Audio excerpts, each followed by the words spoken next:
dia.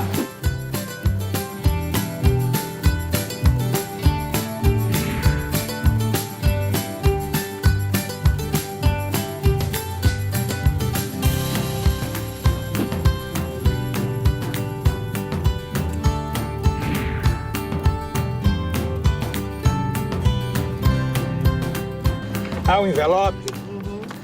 Olha, esse envelope, como eu imagino, acho que não devo estar errado, a Tainá deve ser uma pessoa de algum modo parecida comigo. Tem essa mania de andar com livro, de distribuir livro, catar livro, comprar livro, vender livro, tudo. Livro, livro, livro, livro. E quero estabelecer com ela essa conversa, uma coisa como presente e uma coisa também como uma difusão. Esses livros não têm nem a ideia, como nunca tenho de livros, que são livros para a coleção dela ou não coleção. São livros para ela também ajudar eles a andarem pelo mundo.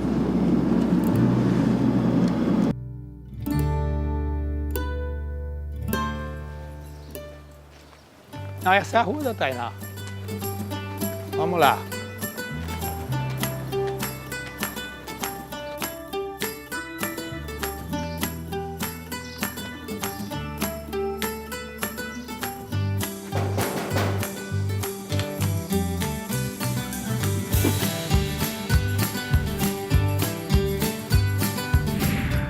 Oi, tudo Tainá. bem?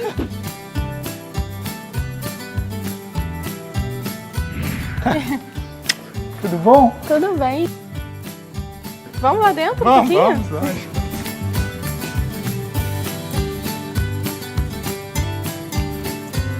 Pode entrar. Pode ficar à vontade. Ah,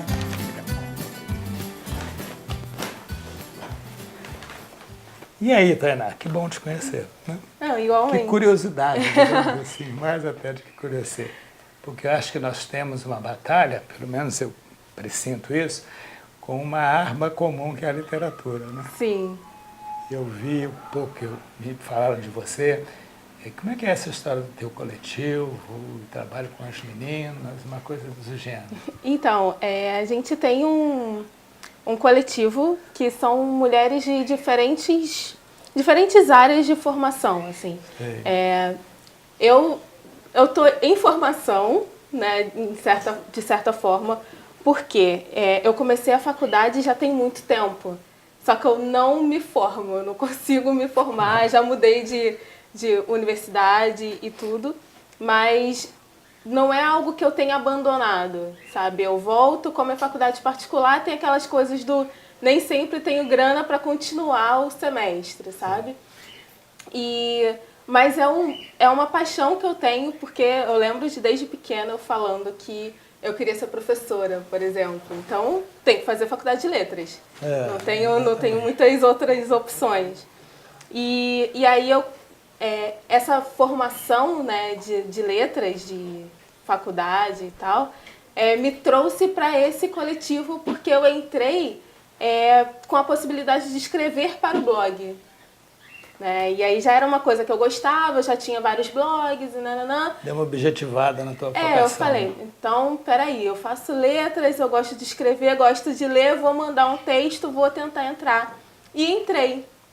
E aí quando eu cheguei lá eu vi que tinha várias outras meninas que gostavam de escrever, mas que, sei lá, eram historiadoras, eram estudantes de ensino médio e... O coletivo é bom que faz essa união aí, né? Trabalha um conjunto, né? Sim. Aí eu queria te perguntar mesmo, porque também é uma das minhas curiosidades, é um dos meus desejos que as pessoas se tornem leitores e tal, e te perguntar como é que você se tornou leitora? Foi um pequeno processo, assim. Em casa sempre tive muito acesso a livros. Eu lembro de eu pequena tendo uma coleção que era do Pato Donald.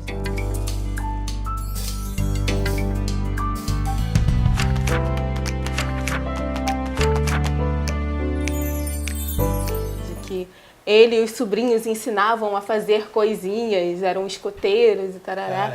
Então eu tinha uma coleção completa e, sabe, sempre tendo contato com o livro, porque não era um gibi, era um livro de capa dura, sabe?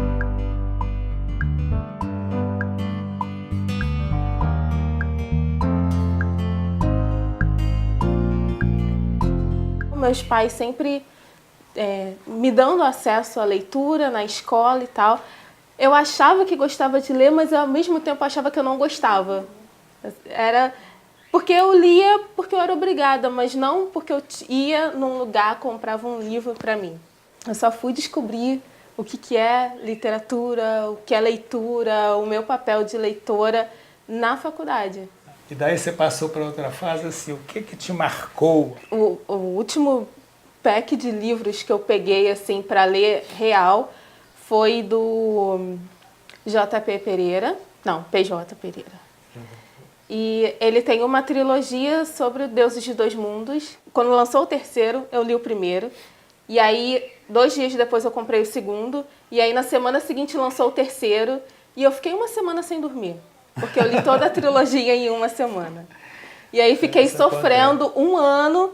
E aí, esse ano, ele lançou um 4º livro. Eu comprei no dia, li, tipo, no segundo dia eu já tinha acabado de ler. E são livros dessa grossura.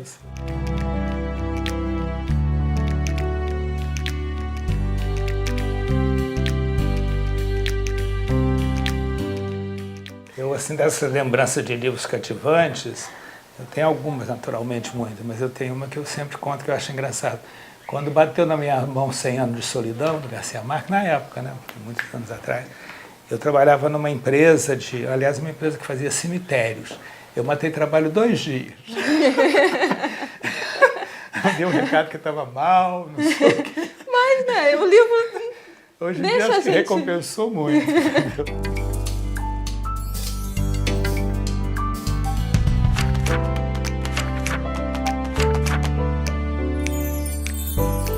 E de literatura brasileira, sim? A literatura, quando eu fiz a matéria na faculdade, a primeira vez, eu tive que ler Machado, eu tive que ler, sabe, a Luísa de Azevedo, eu tive que ler muitas outras coisas que eu nunca tinha tido acesso. Eu lembro de ter ficado encantada com A Mão e a Luva.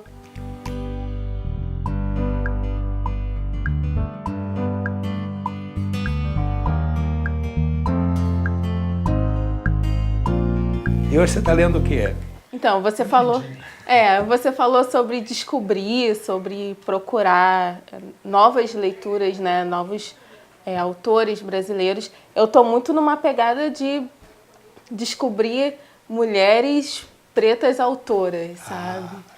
E aí... Conceição Evaristo.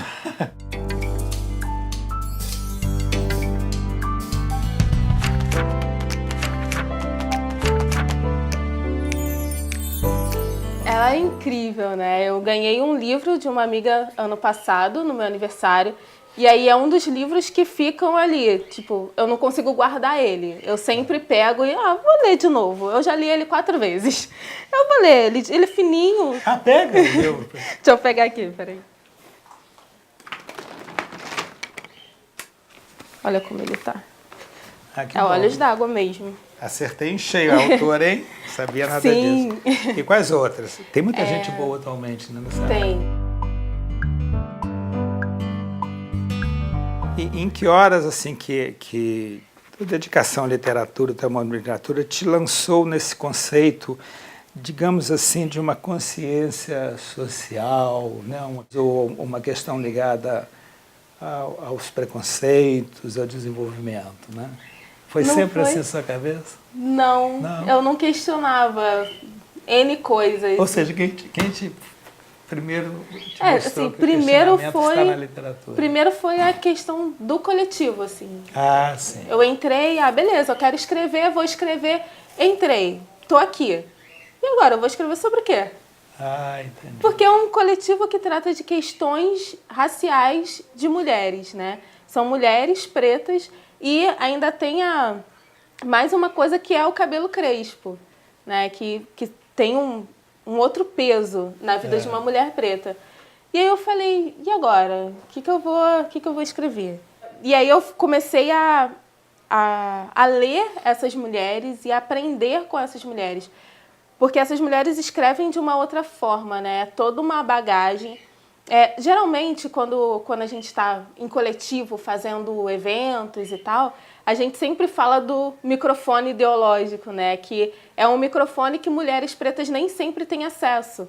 Porque na base da pirâmide social, a mulher preta é aquela que trabalha, aquela que corre atrás, aquela que não tem... É subjugada a milhões de exato, questões. Ninguém pensa que ela vai ter esse acesso à cultura, à educação, a artes.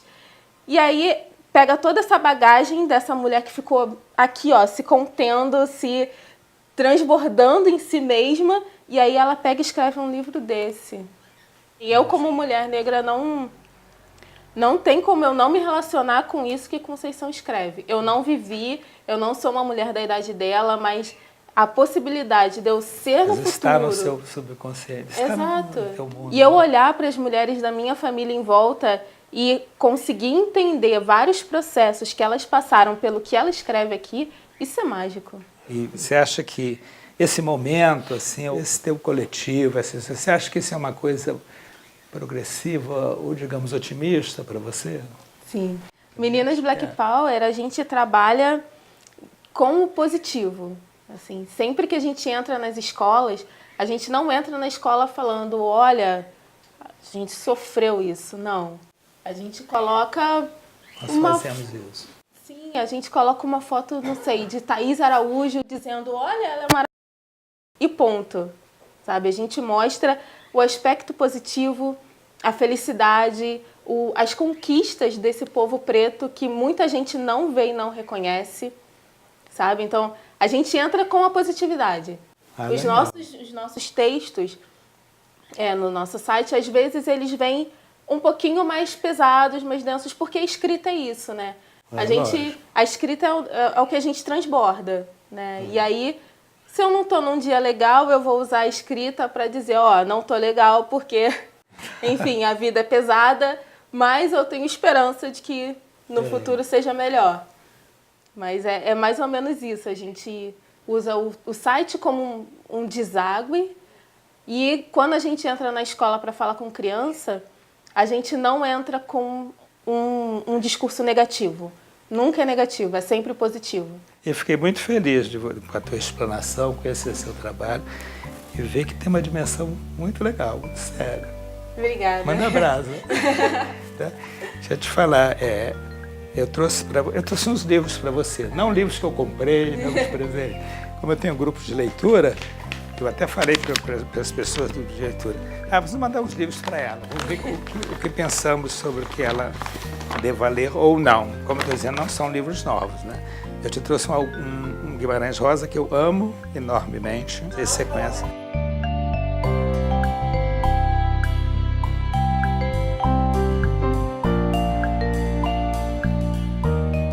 E na minha cabeça, na minha proposta, vamos ficar em contato. Sim, por favor. Mas agora somos amigos, a literatura nos fez amigos. Somos. Muito obrigada. Obrigada a você. Eu fiquei orgulhoso de te conhecer. Ai, obrigada.